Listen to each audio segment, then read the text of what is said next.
Olá, meu nome é Eros e nós vamos fazer uma reflexão sobre o tema causas do sofrimento.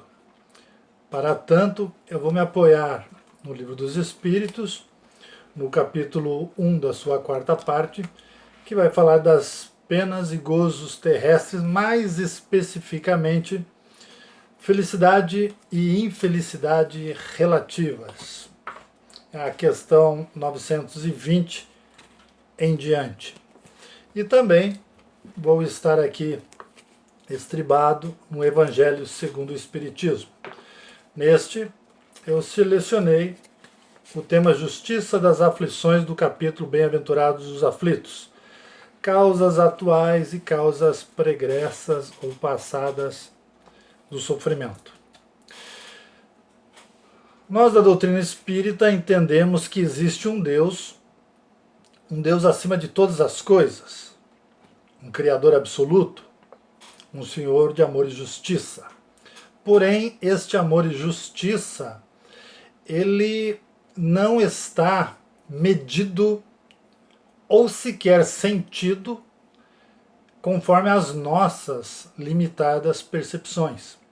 É por isso que acontecimentos em que nós qualificamos como pesarosos, catastróficos ou infelizes, acontecem neste mundo sob o olhar de uma entidade suprema que nós chamamos de Deus. Eu falo olhar de uma forma poética porque este Deus que nós espíritas acreditamos não é um Deus antropomórfico e nem é um Deus que cuida isoladamente das ações de cada indivíduo. Ele rege o mundo e rege o universo por leis naturais que harmonizam todo o processo. Portanto, a simples lei de atração, a nossa lei da gravidade, a sobrevivência dos seres vivos está condicionado a leis necessárias para a harmonização do mundo como o concebemos. Quando nós passamos a idade do pensamento, entramos na chamada hominalidade, nos tornamos seres humanos, nós passamos a raciocinar. E através das emoções transformadas em sentimentos, nós construímos valores. E assim se concebeu toda a sociedade hoje neste formato apresentada. Pensando, acabamos por pensar diferente. São sensações que nós construímos, fazendo conexões muito particulares e que geraram uma forma de interpretações acerca dos acontecimentos subjetivos da existência. E várias bandeiras religiosas surgiram. No entanto, no decorrer da existência humana, espíritos mais elevados encarnaram na Terra com o intuito de elucidar aqueles que estavam predispostos a isso, a um amadurecimento mental. E foi assim que filósofos de grande porte contribuíram para o pensamento da humanidade. O espiritismo de Kardec alinhou-se com o passar da sua construção pedagógico e filosófica, ajustou-se e aliou-se à filosofia crística, fazendo com que o bojo filosófico da doutrina se alinhasse com o pensamento cristão. É claro que a doutrina de Jesus, como concebida por ele, ela é de uma profundidade bastante consistente nos anseios de uma humanidade equânime, uma humanidade que seja igualitária e fraternal. Porém, é preciso que haja um grande movimento da criatura para conseguir se alinhar com esse pensamento. Tanto que a principal característica dos cristãos, de todas as bandeiras religiosas, nos dias de hoje, é não conseguir alcançar as normas filosóficas da escola cristã. Parece que há um grande desculpismo no cristão em achar que aquelas normas cabiam apenas à figura de Jesus. E isso se intensificou quando se concebeu a ideia de que Jesus teria morrido por todos e, consequentemente, bastava crer nesse sacrifício sublime para que os meus pecados fossem perdoados. Dessa forma, se ajustar às normas crísticas passou a ser algo secundário, haja visto que bastava apenas aceitar o axioma em que se diz que Jesus morreu pelos pecados do mundo. Nós espíritas, não acreditando nesse conceito, nós sabemos que a única forma de se evoluir é através do cumprimento fiel às normas de Jesus. No entanto, nós espíritas também somos protagonistas da completa ineficiência das tentativas tímidas que empreendemos nesse sentido. Mas, cristãos ou não, todos desejamos ser felizes. A felicidade a que o cristão se propõe deveria ser uma felicidade mais fraterna. Mas o individualismo impera, especialmente quando faltam os elementos básicos para me sentir feliz como individualidade, qual seja a saúde e um mínimo de conforto para minha subsistência social. Faltando esses dois elementos, toda a felicidade do mundo rui. E com isso a criatura fica infeliz. Além disso, um outro elemento, este mais subjetivo, consiste no entendimento das minhas posses e da minha vivência saudável no mundo, porque não raro pessoas com saúde e com posses sofrem de profunda tristeza denominada de depressão, e isso não as tem livrado de sofrer profundamente, mesmo estando saudáveis fisicamente e tendo os bens mínimos para deixá-las confortável no mundo. O que se percebe é que a felicidade ela está intimamente vinculada às expectativas que fazemos para esse desiderato. Desiderato, o objetivo de ser feliz. O problema é que as minhas expectativas, as nossas expectativas, elas pleiteiam posses, objetivos a ser alcançados, e todos, ou a grande maioria, ainda não alcançados. Os elementos que eu tenho, e aí entra-se a saúde e as posses mínimas para me deixar confortável, não têm se mostrado suficientes para a minha saciedade de felicidade no mundo. E aí nós entendemos que a felicidade ela precisa existir como um objeto de desejo, já que a felicidade concluída, a felicidade conquistada, ela é praticamente eliminada a partir do momento em que a sua realização se deu. Recentemente, o filósofo brasileiro Clóvis de Barros Filhos tem feito grandes reflexões com base no pensar de Spinoza em cima deste conceito de felicidade.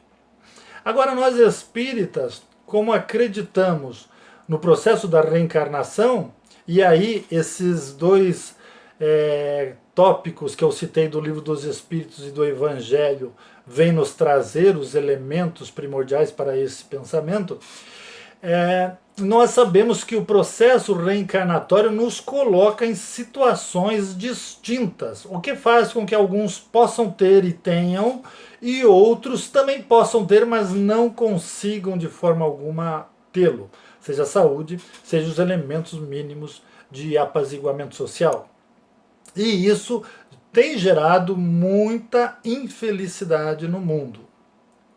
Quando essa expectativa criada acerca da felicidade, ela torna-se especulativa no sentido de buscar uma comparação de um padrão de felicidade com algum conhecido em suposta melhor condição, vai fazer com que a minha potência, a minha potencialidade se reduza, porque o padrão que eu observo está além daquele que eu vislumbro no momento. Como eu não estou equiparado e como eu lanço a minha expectativa para um padrão acima do meu, automaticamente e voluntariamente eu me coloco em uma situação de infelicidade e poderíamos acrescentar aí infelicidade voluntária. Ser feliz é estar bem consigo. Estar bem consigo é conhecer a sua atual condição e planificá-la segundo os parâmetros de subsistência segura e confortável. Eu estou doente? Se estou, qual a gravidade da minha doença? Eu estou em estado de miséria? Se estou, quais são as minhas possibilidades de recurso? Vejam bem que esses dois elementos de depauperação da saúde e de uma fragilidade material, esses dois elementos por si só não determinam a potência da minha felicidade, mas normalmente são o termômetro para me colocar numa condição infeliz. Como eu me ajusto ante essas realidades vai fazer com que eu seja mais ou menos feliz. Dessa forma, aquela pessoa que está com uma doença grave e está em debacle financeiro, ela consegue ser feliz pelo simples minimizar do sofrer físico e um suporte material dado por caridade. E neste momento, ela consegue ter uma potência de felicidade significativa. Ao passo que a pessoa com saúde e com recursos, projetando a sua expectativa de felicidade em uma vida de soberba opulência, essa pessoa ela estará imediatamente reduzindo a sua potência de felicidade para uma condição infeliz, tendo o que a outra citada anteriormente não tem.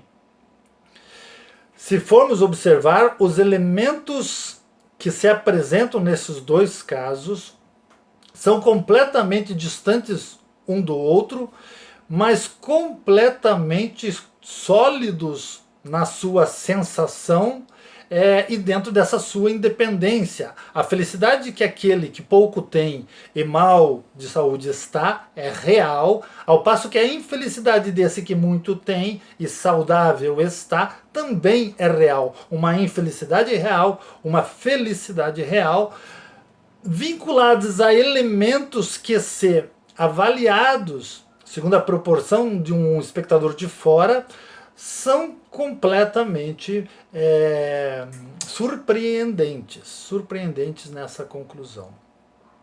Aonde eu quero chegar? Eu quero chegar que você que me ouve, neste momento, determina a sua felicidade. Porque a nossa felicidade ela é completamente frágil.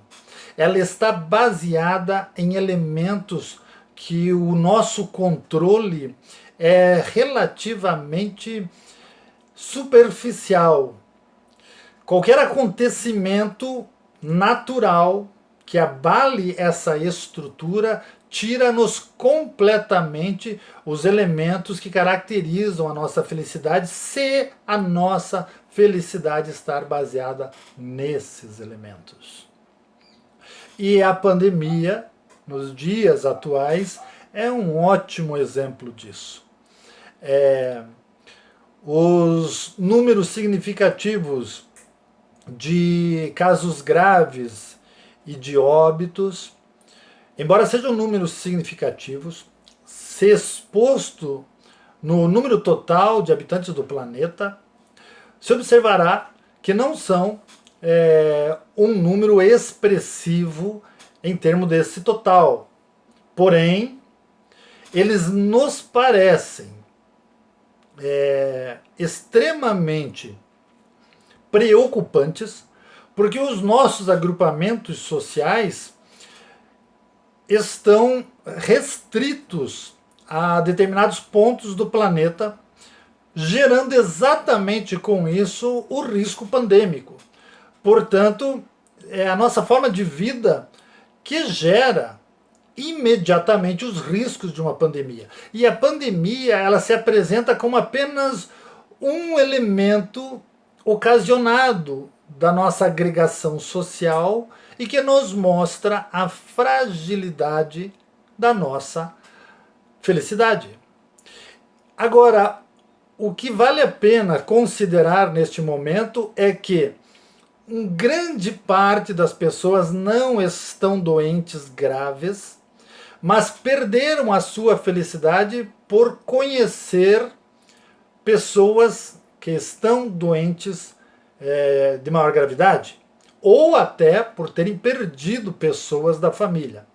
Quanto maior a proximidade de uma pessoa saudável a eventos que redundaram em doença grave ou óbito, vai gerar redução da potência da felicidade, ainda que essa pessoa em si esteja saudável e com os recursos mínimos de bens materiais para uma vida social digna. Quanto mais longe estamos dessa realidade, maior é o nosso potencial de felicidade. Mas existem aqueles que, mesmo longe desta realidade, estão tão introjetados do pânico, do processo pandêmico, que passam a ter uma redução significativa do seu potencial de felicidade pelo medo e a expectativa gerada. Ou seja, há uma redução do seu potencial de felicidade, ainda que ela não esteja nem contagiada e nem próxima a pessoas queridas que o foram. E ainda assim ela tem uma redução do seu potencial de felicidade. Isto para que nós possamos colocar aqui nessa fala o quanto é frágil a nossa felicidade assim constituída. Qual é a forma de tonificarmos a nossa felicidade? É viver bem com o que se tem. Essas poéticas frases serão sempre atuais. Porque quando projetamos a nossa felicidade em terceiros, a nossa felicidade torna-se mais e mais frágil. As pessoas vivem segundo as suas necessidades. As necessidades das pessoas, na grande maioria das vezes, não estão alinhadas às nossas expectativas. Toda vez que a minha felicidade estar alinhada, a minha proposta de felicidade estar alinhada na expectativa que faço daquele filho, daquele cônjuge, daquele parente, daquele amigo, essa minha felicidade cairá significativamente em potência cada vez que essa expectativa não for atendida. E daí há o grande erro social, é uma grande chaga da humanidade, especialmente nos dias atuais, que é o fato de a pessoa a que eu fiz a expectativa não atende aquilo que eu entendo como os elementos que ela deveria ter para que pudesse atender a minha expectativa e com isso me fazer feliz. Então, ao invés de eu considerar que a minha felicidade não depende da felicidade dela, eu vou lá e tento transformar a vida dela para que eu maquie nela os elementos de felicidade que eu introjeto através dessa minha expectativa. A resultante disso é que eu passo a abdicar da minha própria existência para viver a existência de outra pessoa, que acaba, dentro desse processo complexo, abandonando a si e tornando-se completamente dependente daquele que se propõe a moldar a felicidade dela. Então, tendo em vista a minha felicidade, eu busco reformar a vida alheia para que atenda à expectativa que eu fiz de algo que ela tenha, ou seja, para atender essa expectativa da felicidade. Poderíamos qualificar isso como um ato de arrogância. Poderíamos qualificar isso como um ato de egoísmo, no qual a minha felicidade significa moldar o mundo à minha volta para que ele seja da forma como a minha expectativa assim o quer. Por outro lado, a pessoa verdadeiramente feliz é aquela que no meio da adversidade entende a adversidade como um dos elementos divinos para a construção da humanidade. A construção da humanidade não significa de forma alguma uma vida repleta e completa de felicidade, porque o próprio Jesus disse que o reino dele, e é de se entender que é um reino de felicidade, não é deste mundo. Se não é deste mundo, obviamente que não encontraremos a felicidade plena neste mundo. Aí a necessidade de compreender e aceitar o mundo como ele é, precavendo-se cada um com um elemento de saciedade compatível ao momento atual. Para encerrar esse pensamento, eu vou lembrar mais uma frase de Jesus. Eu venci o mundo. O dono do mundo não tem poder sobre mim. Ainda que alguns líderes religiosos queiram dizer que Jesus falava de Satanás, e nós, espíritas, sabemos que Satanás não existe, é uma metáfora para contrapor o bem com um elemento oposto chamado mal. É uma metáfora para definir o mal, por assim dizer. Dizer que Jesus se referia a uma entidade maléfica é simplesmente uma forma de malbaratar um pensamento tão lindo, porque Jesus está dizendo que o mundo não tem elementos de sedução capaz de determinar a minha felicidade. Então eu venci o mundo. O mundo não tem como barganhar. E essa falta de poder de barganha, esse sim é o dono do mundo. O dono do mundo não tem poder sobre mim. Ninguém barganha comigo, porque eu não espero nada do mundo.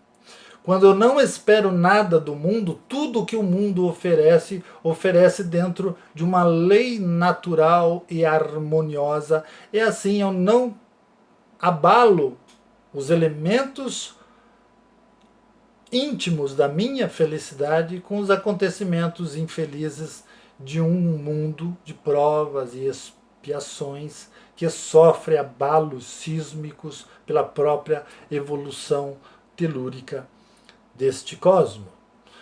Nós, viajores do planeta Terra, vivemos em um planeta de transformação estrutural que nunca cessou e não cessará. E todo o abalo sísmico transformará a nossa felicidade. E as nossas agregações sociais produzirão mais elementos de desconforto.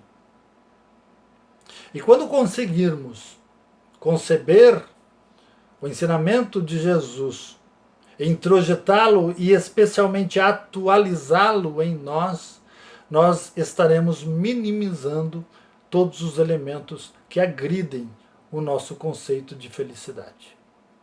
Eu espero ter contribuído com a felicidade de vocês. Paz e bem.